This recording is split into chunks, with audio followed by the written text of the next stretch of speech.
for an opening statement. Thank you, Chair Webster, for calling today's hearing on the fiscal year 2024 budget request for the U.S. Coast Guard. But before I provide my remarks, I want to ask for unanimous consent that Ranking Member Larson's written statement be included in the record. So ordered. Thank you.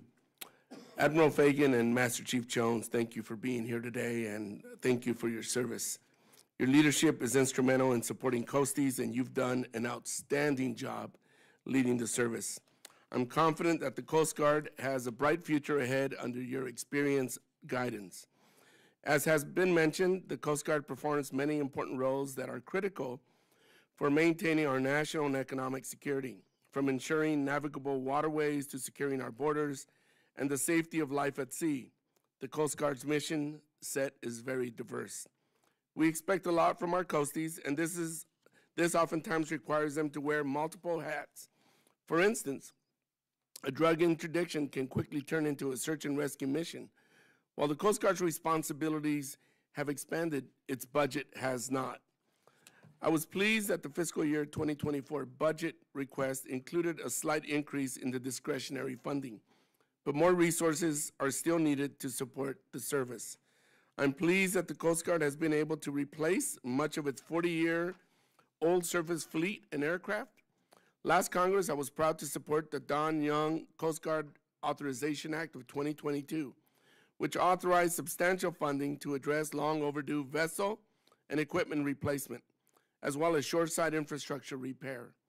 Unfortunately, these levels were not matched in the fiscal year 22 budget. Aside from the new assets and upgraded facilities, there are other ways to improve the lives of service members, both on land and at sea. I've heard from service members across the country about mental health concerns.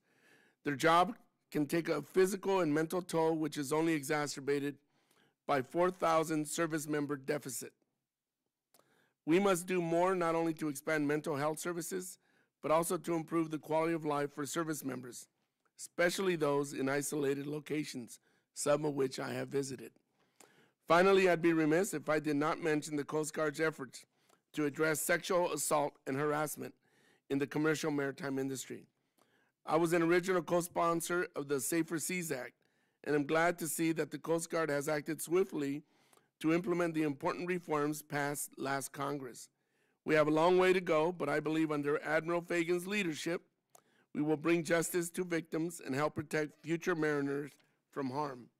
I look forward to today's testimonies and discussions about how Congress can support a robust Coast Guard.